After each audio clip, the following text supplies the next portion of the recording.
no one controls you, and no one controls me.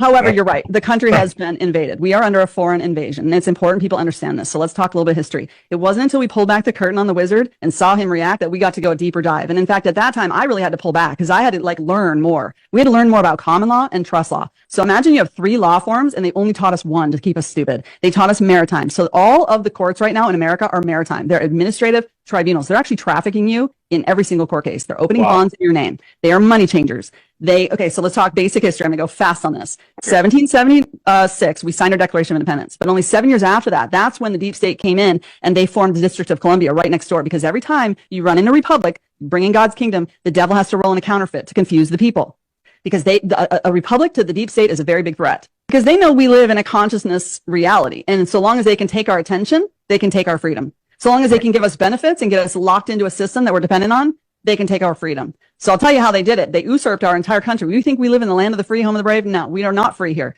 What they did was they rolled in their corporation and they started ruling over us at the corporate level. But at the time, each of the forefathers had established their own republics within each state. So each state was its own sovereign nation. Think of Europe. It was its own country.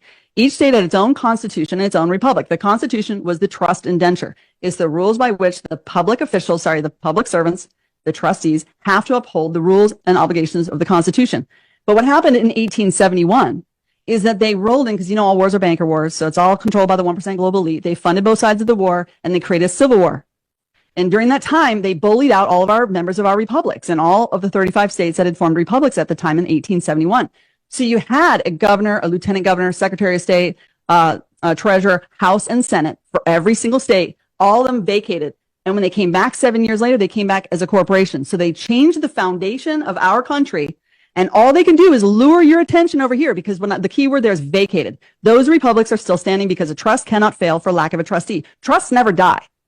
That's why when Trump restored the republic at the national level, now remember, we only formed a union to protect against foreign invasion.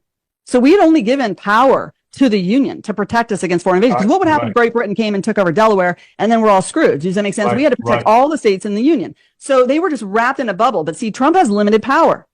Even if he restored the republic, he's limited power. So what I want everyone to realize is that you're now looking at 2 governments. You have 2 governments running. You have a de facto, which means fake, non-fact, de facto, devoid of fact, fake, phony, false corporatocracy running your government. They're not even your government. They're just luring your attention.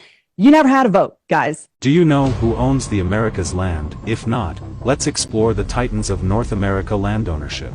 The Irving family owns a whopping 1.9 million acres in Canada and 1.3 million in the US. Stan Kroenke, real estate and sports guru, holds 1.6 million acres in 7 states, with a Texas property stretching over 534,000 acres. The Reed family, known for business prowess, claims 1.6 million acres, a perfect blend of manufacturing and land expertise. Media mogul Ted Turner is king with 2 million acres, and his crown jewel is the 590,000 acre in New Mexico. John Malone, Liberty Media chairman, secures the second spot with 2.2 million acres across 13 states. And the champion of them all, the Emerson family, reigning supreme with 2.4 million acres, mainly in timberland across California and Oregon.